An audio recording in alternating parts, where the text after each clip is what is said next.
Okay, who's ready for Procreate Tutorial Wednesday? Today we're just going to create a simple offset in Procreate. So now we're going to begin in our layers panel. And here I'm just going to delete the offset layer that I've created and we're going to start new. For today, we're going to make sure that our background color is not selected. From there, we're going to duplicate our image layer by swiping left. You'll enable the menu where you can duplicate it. Then we'll simply tap on it and select Alpha Lock. Then we'll tap on it again, make sure that we have white selected in our color wheel. And then we'll go ahead back into our layers panel and hit fill layer. Now here I like to turn off the alpha layer or lock, on that layer, and I'll duplicate that layer and just merge it down. Then we're going to go ahead and we're going to duplicate that layer again. But on this layer, we're going to go ahead to our adjustments panel and we're going to go to Gaussian blur. Now I like to usually use a 4% Gaussian blur, but for this one, we're going to go 7. Now I'm going to go to the layers panel and I'm going to merge down that layer with the one below.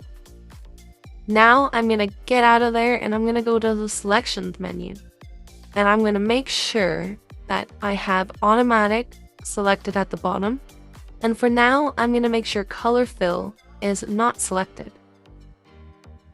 Then when I select anywhere into my object, I'll get this blue highlight around, and that's going to show my offset or represent my offset.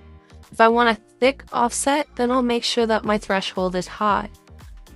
If I want a thin, then I'll adjust my threshold so it's low. If you go too far, you'll end up filling your whole screen blue and you'll have to start all over again. But for this one, I like to use a 96, or I think it was a 98.6%. Then I'm simply just going to make sure that I have white selected, still in my color wheel, and I'm going to hit color fill. Then when you go to your layers panel again, you can simply select that layer by clicking on it, or tapping it, and dragging it below. And there's your offset. Now there is one downside. If you zoom in, you'll notice that your edges won't be as clean as if you probably went over it. So yeah, I do take my studio brush afterwards and I do go over and smooth out the lines. It doesn't take that much time to do it, but I just find if I'm going to be cutting stickers in my Cricut or with my Cricut, I like to smooth out the lines for a better and easier cut and less wear on my lip.